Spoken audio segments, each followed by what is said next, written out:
Halloween night, cold, the kind of cold that seeps into your bones and makes you shiver uncontrollably. The wind howled and leaves swirled, creating an eerie symphony that echoed through the empty streets. Four friends, Mark, Ashley, David, and Lisa, stood in front of an old, abandoned house.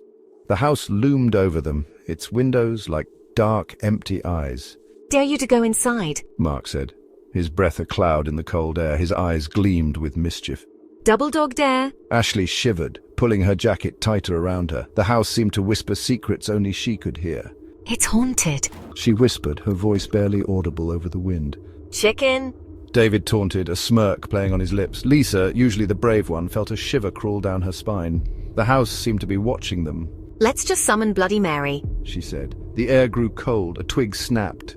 The friends huddled closer, their breaths mingling in the frosty air. "You know the rules. Say her name 3 times. She appears in the mirror." They found an old, dusty mirror inside the house. It was covered in a thick layer of grime. Its surface was clouded, reflecting only faint shadows. The air around it felt heavy, almost suffocating. "Bloody Mary, Bloody Mary, Bloody Mary." Silence, the kind that makes your heart pound in your ears. Then a soft, scratching sound came from inside the mirror. It was faint, but unmistakable. Ashley whimpered, her breath coming in short, ragged gasps. The room felt colder, the air thick with an unspoken dread. David took a step back, his eyes darting around the room as if searching for an escape. His heart pounded in his chest like a drum. Lisa felt a knot of dread in her stomach, twisting tighter with each passing second. She could almost hear the sound of her own heartbeat. "Maybe it's just the wind," she whispered, trying to convince herself more than anyone else. Mark said, his voice shaky. But the scratching grew louder, accompanied by a low, guttural growl that seemed to come from the very walls. The mirror began to glow, casting an eerie light that filled the room with an unnatural brightness.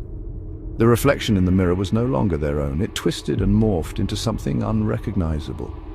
A face, pale and gaunt, with eyes that burned like hot coals, stared back at them, its expression one of pure malice. Blood dripped from her fingertips, staining the floor with dark crimson drops. Ashley screamed. David stumbled back, tripping over his own feet and falling to the ground with a thud. Mark stood frozen, his eyes wide with terror, unable to move or even speak. Lisa backed away, her heart pounding against her ribs, each beat echoing in her ears like a drum. "Run!" she shouted, her voice breaking with fear. She screamed, the sound piercing the night as they all turned and fled into the darkness. But it was too late. The clock struck midnight, and the room was filled with an eerie silence. Bloody Mary stepped out of the mirror, her presence sending chills down everyone's spine. Her dress was white, stained crimson with the blood of her past victims. Her touch was ice, her grip like steel, unyielding and merciless. Ashley was the first to go. Her eyes widened in terror as she realized her fate. She let out a piercing scream as Bloody Mary's hand clamped over her mouth, dragging her into the mirror, her cries echoing in the dark room. David tried to run, but Bloody Mary moved like a phantom, swift and silent. 1 minute he was there, the next he was gone, leaving only the echo of his terrified scream swallowed by the darkness. Mark, paralyzed with fear, could only watch as Bloody Mary turned her chilling gaze upon him, her eyes cold and unforgiving. His last image was of her blood-stained smile before he disappeared into the mirror's depths, his soul trapped forever. Lisa, her mind reeling, knew she was next. The horror of what she had witnessed left her frozen in place, unable to move or scream.